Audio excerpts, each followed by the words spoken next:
kita akan berbagi tentang hormon pembungaan dan pembuahan. Apa manfaatnya? Yang satu adalah merangsang agar calon bunga, buah, dan umbi itu dapat keluar sempurna.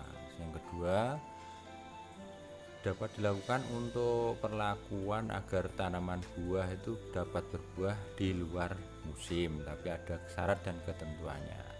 Terus yang ketiga, dengan dipadukan nutrisi generatif mampu membantu proses pengisian bulir, pemanisan, dan berat buah yang dihasilkan.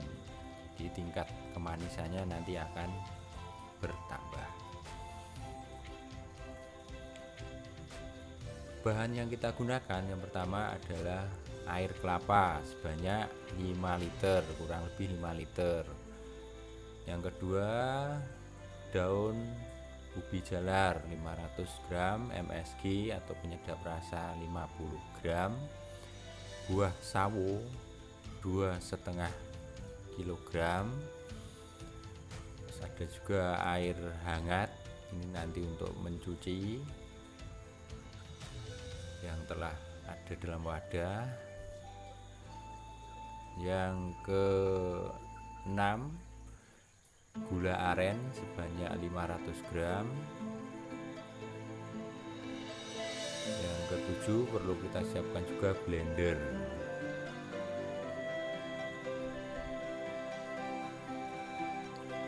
Persyaratan dan kualifikasi bahan. Untuk menghasilkan yang berkualitas nanti hasilnya kita juga harus menggunakan bahan-bahan yang berkualitas juga. Yang pertama, air kelapa. Air kelapa itu dipilih boleh dari kelapa muda dan tua, tapi harus dadakan langsung. Sawo, buah sawo dipilih yang masak, tidak busuk, lebih baik masak pohon. Daun ubi jalar itu diambil pucuknya saja, diambil sebelum jam 6 pagi, baik waktu subuh, atau kalau malam itu di atas jam 7 malam. Gula aren ini diusahakan jangan diganti gula arennya, diusahakan tanpa campuran. Cara pembuatan, yang pertama kita timbang semua bahan, termasuk di dalamnya adalah gula aren. Kita timbang dulu, kita kupaskan sebanyak 500 gram. Kita timbang. Setelah untuk khusus di gula aren ini kita lakukan proses pemanasan dengan tujuan menghilangkan residu-residu atau pencampuran bahan pada saat pembuatan. Jadi nanti dihasilkan gula aren yang betul-betul berkualitas. Pemanasannya pun kita gunakan air kelapa. Setelah kita panaskan nanti kita dinginkan untuk proses fermentasi. Pada tahap berikutnya kita cuci semua bahan, diantaranya buah sawo dengan air hangat yang sudah kita siapkan tadi. Dengan air hangat, jangan menggunakan air panas. Tujuan pencucian ini adalah untuk mensterilkan bahan, jadi bahan tidak terkontaminasi dengan bakteri-bakteri lain yang nanti mengganggu proses fermentasi hormon.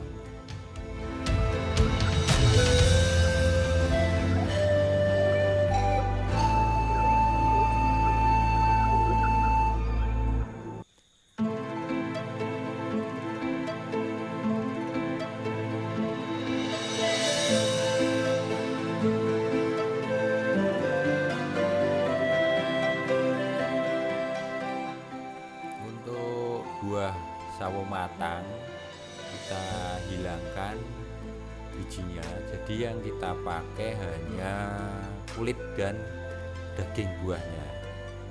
Untuk bijinya kita buang. Dalam proses proses pembuangan ini pun kita usahakan agar alat yang kita gunakan steril.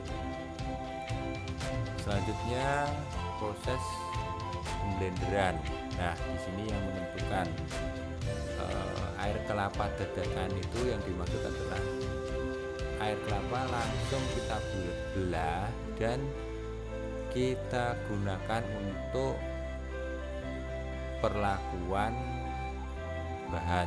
Jadi langsung kita tuangkan ke dalam blender untuk memblender bahan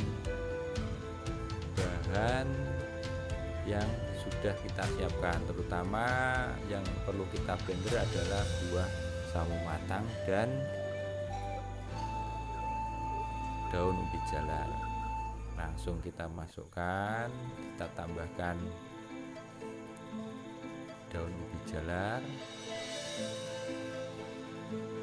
ditambahkan juga buah sawo matang,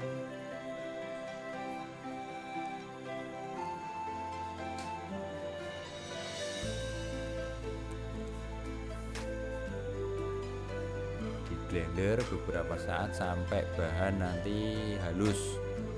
Setelah terblender semuanya, bahan kita masukkan ke dalam wadah yang tersedia.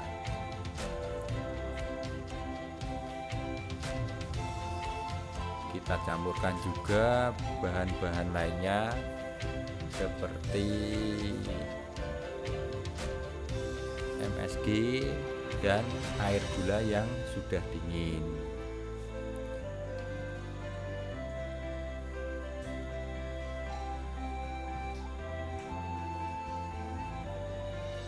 Setelah bahan tercampur dan kita masukkan dalam wadah tertutup, wadah yang sudah kita sediakan, tidak lupa kita beri tanggal. Artinya kita nanti pada saat proses pemanenan kita tahu kapan dan waktunya. Pada fermentasi ini bisa kita gunakan jerigen tetapi yang sudah kita beri aerasi, ataupun dapat juga menggunakan tupperware yang ditutup dengan plastik seperti itu. Hari pertama proses fermentasi ternyata sudah berjalan, artinya ini keluar gelembung-gelembung. Nanti kita tunggu sampai proses fermentasi minimal 3 minggu. Dosis dan cara aplikasi yang kita gunakan, dosisnya adalah tiap 1 liter air ditambahkan dengan 5 ml hormon, kurang lebih 1 sendok makan. Jangan dilebihkan, tanaman kosong. Untuk aplikasi tanaman hortikultura itu lebih baik disemprotkan. Untuk tanaman buah dilakukan dengan cara infus. Pembahasan berikutnya untuk infus. Kami kira pembahasan kita hari ini cukup sekian dulu. Semoga bermanfaat. Salam sukses untuk sobat tani dimanapun Anda berada. Wassalamualaikum warahmatullahi wabarakatuh.